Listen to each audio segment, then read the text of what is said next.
had dinner with Charlie Kirk just a few weeks ago. He was a good man, full of life, full of questions, full of zeal. He was a patriot who was doing a lot of good for a lot of people. His instruments for accomplishing this were his ability to organize and his talent for thoughtfully and peacefully debating fundamental issues on college campuses. He fought with the weapons that free and open societies approve of, and he deeply angered those who hate the very idea of free and open societies. I would ask everyone who reads these words to say a prayer for his wife, Erika, and for his 2 small children. Ask the Lord to sustain them and that they would grow up knowing in their bones that their father did not abandon them, but rather died in battle, defending them. As this was such a horrific day, I'm sure that there will be many things that will need to be said as the ramifications of this tragedy continue to unfold. But there is one thing that needs to be said now, while we are all still in shock. The shock will wear off in a few days, and I anticipate that it will be replaced by an ominous kind of anger, the kind of anger that is eerily quiet. I would urge everyone to not waste their anger. We need to turn a profit on it. In the run-up to the presidential election, I think I became somewhat known for saying, "Don't take the bait." By this, I meant that we should not do anything that our adversaries were desperately hoping that we would be stupid enough to do. Whatever we did in that line, they would just jump on it and wrap it around our necks. I bring this up now because we are way past the time when we need to say, "Don't take the bait." The election in question is past, and it went our way, and it was concern over that election getting dishonestly manipulated or canceled that was behind my plea. But I believe our positions are now reversed.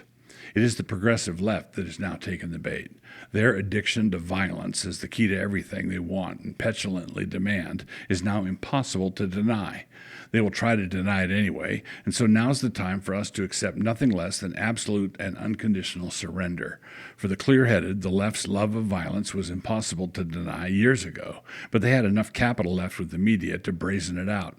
We are in a position now to point out that their shifts and evasions now sound as lame as they've always actually been. This was a political murder, and it is not out of line to treat it as though it were a political murder. This means that everyone on the left needs to answer for this politically and stop living by lies. The next day, I put out this Twitter thread. The assassination of Charlie Kirk can either become the true turning point that he gave his life for, or it can become a tipping point into societal chaos. The preacher in Ecclesiastes tells us that there's a time for love and a time for hate, a time for war and a time for peace. Ecclesiastes 3:8. This is not the time for love and peace. A time for a normal societal peace will not arrive unless and until the agents of chaos are soundly rejected, repudiated, and delegitimized across the board, finally and completely. Recognizing this as our new cold reality is not to give way to the politics of malice and envy. It is rather to have eyes in your head. We are to love God with all our heart, soul, mind, and strength.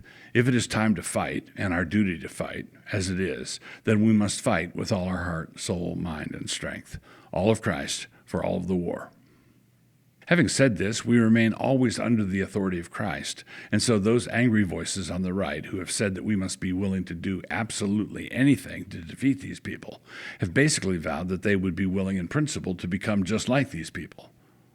But you cannot defeat the left through becoming the left. You cannot conquer the abyss by throwing yourself into it. You cannot beat the devil by telling him lies. He's better at it than you are.